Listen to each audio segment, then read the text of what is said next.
இங்க ஒரு பூனை ரோட கிராஸ் பண்ணும்போது கார்ல அடிபட்டுருது. அதை இடிச்ச கார்ல வந்தவன் ஏதோ தெருவுல சுத்துற பூனை தானு கண்டுக்காம போயிடுறான். அப்பதான் கடவுள் மாதிரி ஒருத்த வரான். வந்து அந்த பூனையை ஹாஸ்பிட்டலுக்கு தூக்கிட்டு போய் காப்பாத்திடுறான். ஆனா அதோட உடம்பு சரியானதும் அந்த பூனையை வேற ஒரு ஃப்ரெண்டு கிட்ட கொடுத்துறான். அது அந்த பூனைக்கு சுத்தமா பிடிக்கல. ஏன்னா இவன் கூட இருக்க போறதா தான் ஆசையா இருந்திருக்கும். 2 நாள் கழிச்சு திரும்ப அந்த பூனையை பாக்கிறதுக்காக ஃப்ரெண்டு வீட்டுக்கு வரான். அப்பதான் இவன் ஃப்ரெண்டு வீட்டுல இருக்கிற நாய்க்கும் இதுக்கும் ஆகாம இருக்கிறத கவனிக்கிறான். அந்த நாய் இந்த பூனையை பார்த்தாலே கத்திக்கிட்டே இருக்கு. சோ அதால இதுக்கு ஆபத்து வந்துருமோன்னு பயந்து இவனே அந்த பூனையை வளர்க்கலாம்னு தூக்கிட்டு வந்துடுறான். இதுவும் இவன் கூட சந்தோஷமா வந்துட்டு இருக்கு.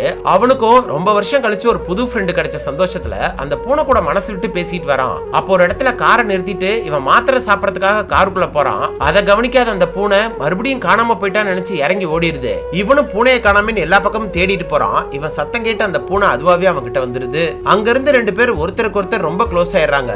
சோ எங்க போனாலும் இவன் அந்த பூனையை கூடவே தூக்கிட்டு போறான். அதுவும் இவனை விட்டுட்டு ஒரு நிமிஷம் கூட இருக்க மாட்டேங்குது. அப்படி இருக்க ஒரு நாள் இவனுக்கு உடம்பு சரியில்லைன்னு ஹாஸ்பிட்டல் அட்மிட் ஆகிறதுக்காக போறான். சோ ஹாஸ்பிட்டல் இது விட மாட்டாங்கன்னு அவனோட அக்கா வீட்டுல விட்டுட்டு ஃபர்ஸ்ட் டைமா தனியா போறான். இதுவும் அவன் திரும்ப வருவான்னு வெயிட் பண்ணிட்டு சரியா கூட சாப்பிடாம இருக்கு. ஒரு நாள் ஹாஸ்பிட்டல்ல இருக்கிற ஒரு பார்க்ல இத பாக்குறதுக்காக தூக்கிட்டு போறாங்க.